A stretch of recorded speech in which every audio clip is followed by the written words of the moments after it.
Hi friends, welcome to my channel health recipe and beauty. ఈరోజైతే మన హెయిర్లో white hair, grey hair వస్తున్న వాళ్ళు, grey హెయిర్తో బాధపడుతున్న వాళ్ళకైతే మంచి సిరమ్ని అయితే నేను చూపిస్తున్నానండి.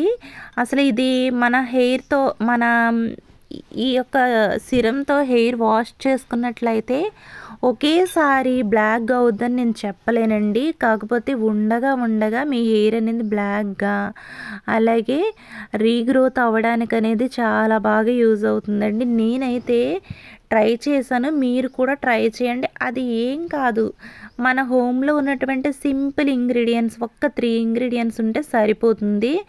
అది ఏంటంటే, ముందుగా ఒక గిన్నెని పెట్టుకుని స్టవ్ ఆన్ చేసుకుని దానిలో 1 గ్లాస్ వాటర్ వేసుకుని, ఆ వాటర్లోనే 2 టేబుల్ స్పూన్ టీ పౌడర్ వేసేసుకుని, అలాగే 2 టేబుల్ స్పూన్ మెంతులను కూడా యాడ్ చేసేయాలి.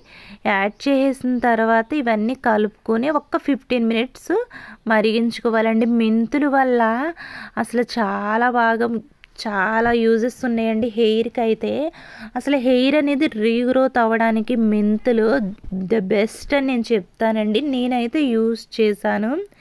అసలు మెంతులు వాడడం వల్ల మన హెయిర్ ఊడిపోయింది మళ్ళీ తిరిగి వస్తుందండి.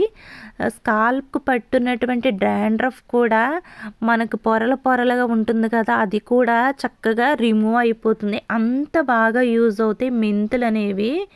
మెంతులు యూజ్ చేయడం వల్ల నా హెయిర్ అయితే బాగా గ్రోత్ అయిందండి.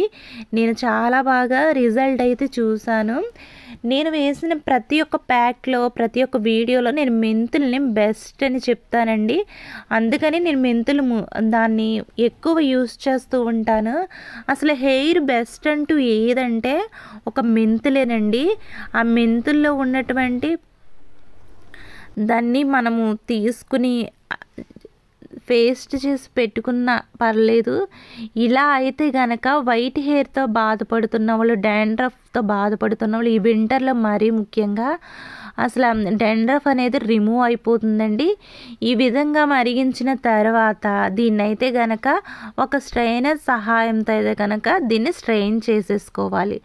స్ట్రెయిన్ చేసుకున్న తర్వాత ఈ లిక్విడ్లోనే మనము ఏ బ్రాండ్ షాంపూ అయినా పర్లేదండి, మీరు యూస్ చేసే షాంపూ ఏదైనా పర్లేదు, అదైతే గనక దీంట్లో స్ట్రెయిన్ చేసుకున్న తర్వాత, స్ట్రెయిన్ చేసుకున్నటువంటి ఆ లిక్విడ్లో మనం యూస్ చేసే షాంపూని అయితే మిక్స్ చేసి, మీ హెయిర్కి ఎంత అయితే సరిపోతుందో అంత షాంపూని అయితే మిక్స్ చేసి, దీంతో మీ హెయిర్ ఖచ్చితంగా హెడ్ బాత్ చేసినట్లయితే మీ హెయిర్ వెంటనే రిజల్ట్ మీకు కనిపిస్తుందండి. చాలా స్మూత్గా, సిల్కీగా ఉంటుంది. అలాగే హెయిర్ ఫాల్ అనేది ఫస్ట్ అయితే కంట్రోల్ అవుతుంది. డాండ్రఫ్ కూడా చాలా బాగా రిమూవ్ అవుతుంది. వైట్ హెయిర్ మెల్లమెల్లగా తగ్గిపోయి బ్లాక్ హెయిర్ కింద వస్తుందండి. ఖచ్చితంగా మీరు కూడా ట్రై చేయండి. మీకు ఏ విధంగా యూజ్ అయిందో నాకు ఖచ్చితంగా కామెంట్ చేస్తారు. అంత బాగుంటుంది. ఈ కంటెంట్ కనుక మీకు నచ్చినట్లయితే దయచేసి లైక్ చేయండి, షేర్ చేయండి, సబ్స్క్రైబ్ చేయండి, పక్కన ఉన్నటువంటి బెల్ ఐకాన్ని క్లిక్ చేయండి. Thank you for watching.